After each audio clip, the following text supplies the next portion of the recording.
time will show the wiser. It's a furious pace, a really quite a dynamic sort of rhythm, lots going on here, an amalgam of noise really, which fits together, impressing on the listener how tight the rhythm section was, and that enabled Thompson to get into some early finger picking on the guitar, and it's high energy stuff with the vocals also not frantic, but certainly quite gutsy, I would say, and it's a fine start. The album hasn't had the benefit, of course, of the production that we hear today, so from that point of view it's a bit rough and ready, but the energy is absolutely first class. So the second track is that Joni Mitchell written song that I was trying to get my fingers round. I Don't Know Where I Stand. It's a lovely little folk style soft rock number with some neat female vocals from the previously mentioned Judy Deagle, and there's a nice melody from Thompson on guitar and little snippets of sort of lead, reminiscent, it has to be said, of the music that was coming out of the Buffalo Springfield Birds stable in America, but it's beautifully played and beautifully sang, and it's I Don't Know Where I Stand. The delightful If is up next. It's a little bit of a sort of stomp in the style of perhaps Irish jug band music, although there are sort of nods to the American band The Loving Spoonful on it as well. It's a real fun-loving sing-along style. You could imagine it as you were sipping through your Irish ale in the country in parts of Ireland, and there's some once again some marvellous little snippets of almost country style guitar picking from Thompson, who's an absolute dream on this. So that's track 3. They are very much so far it's becoming very much of an eclectic mix of a number of different styles of music, and they were guilty of this, although I find it refreshing. But the critics were actually pointed out that the problem with them was that they tried to be a jack of all trades, but I would counter that by saying the variety was the thing that made them so original. A lovely mellow folk song next to Cameron, and Judy DeVille's vocals come to the fore here. It's got a sort of medieval folk feel to me, and the guitars, the acoustic and electric mix are so tastefully put together. It's very mood driven, and it's a beautiful piece of music, and I really like it. Jack of Diamonds next. It's a Dylan song.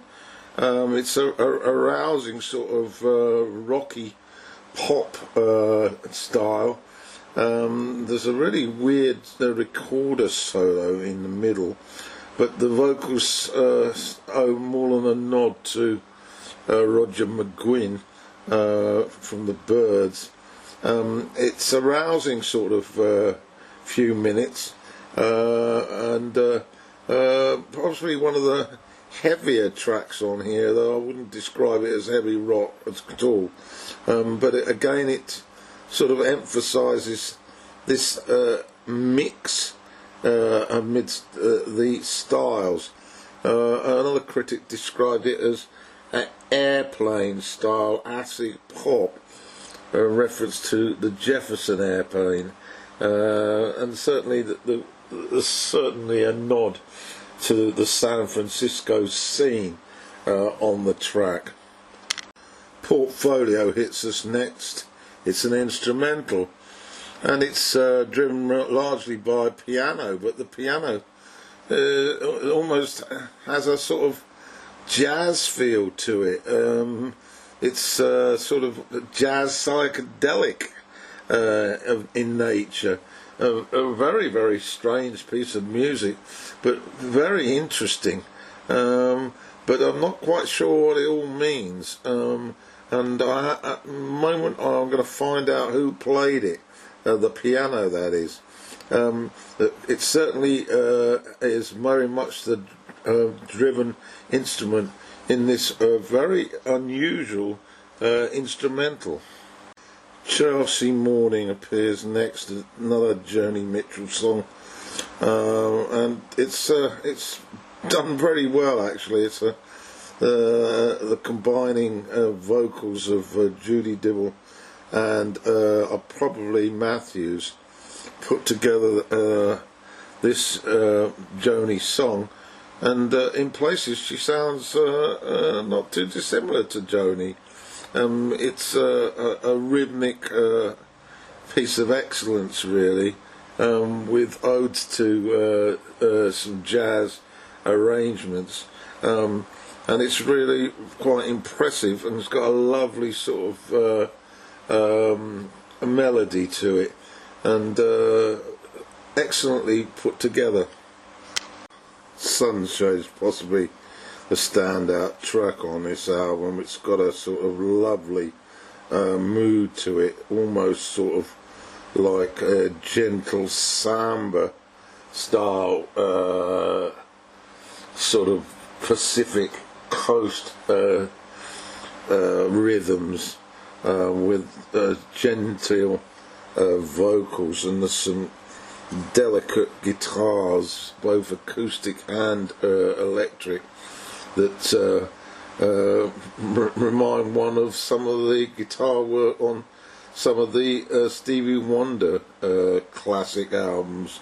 You know, just dabbling in it, but creating that sort of hot, sort of summery feel of love. It's some nice stuff. I don't know, you know, why I haven't listened to this album before. 1968, and it's absolutely 5-star. Lobster starts out with the first few minutes like some sort of jazz psychedelic experimentation type piece. Very sort of again West Coast of the US style, and then when Matthews' vocals arrive, it develops into a sort of march-like sort of regimental sound, rock style of course, very, very eclectic. The next track is It's Alright Ma, It's Only Witchcraft, and it's a rocky blues, very reflective of the sort of music that was being put together by the Yardbirds and to a lesser extent John Mayall. It's a completely different sort of direction from the previous few tracks, and one almost would suggest that Thompson is sort of mimicking Beck on this, or Jimmy Page, but so much talent. One Sure Thing tends to bring us back almost full circle It's more in the sort of traditional folk rock bag, with some gentle lead by Judy and some nice rhythm guitar, and the touch of the lead solo, just to wrap it up nicely. It's got a trademark Thompson lead guitar solo, one that we will continue to hear as his career blossoms as a solo artist, but you can see where it's coming from. It's very distinctive. It sort of builds up atmospherically, and I was a nod or two to some of the styles that the Doors would use, particularly with that sort of bombastic type of slow blues style. It's really pleasant stuff. We round things off with a M1 breakdown, which is I guess a sort of reminder of the roots, the folk traditional sort of style music that is their beginnings. I think there's a Jew's harp in there, possibly a touch of fiddle, and it's all sort of hints at a sort of a knees up, very Irish jig style, but it completes a sort of a wonderful collection of varied styles for a band that are nostalgically thought of very highly. The Fairport Convention. They made some cracking albums after this as well. Had a couple of different singers, and female and male, until they sort of broke up in the early 70s.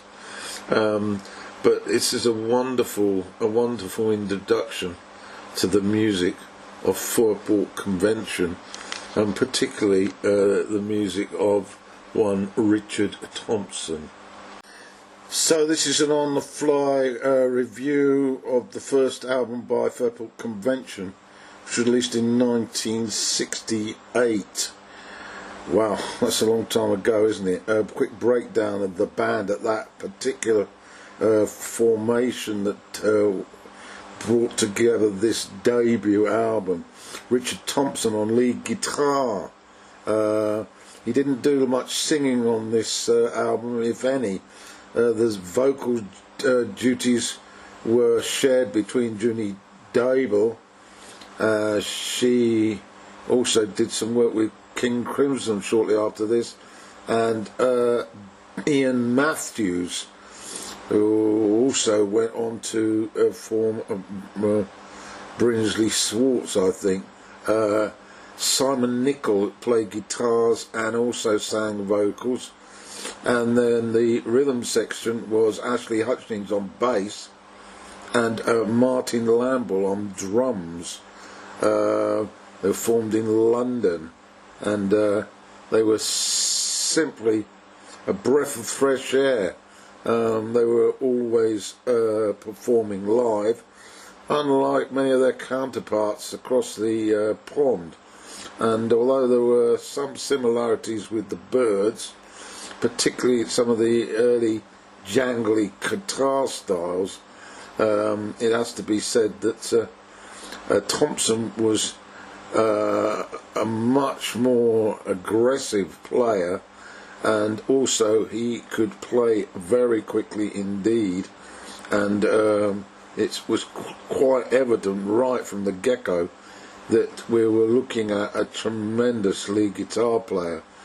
They came from the British folk influence stable, but Thompson was also quite into early rock and roll, particularly Joan Vincent and Elvis Presley, although there were a tinge of the American singer-songwriter tradition, and of course they also magpied a little from the LA psychedelia scene, and there were two songs written by Joni Mitchell on this album, and I'm just trying to get them.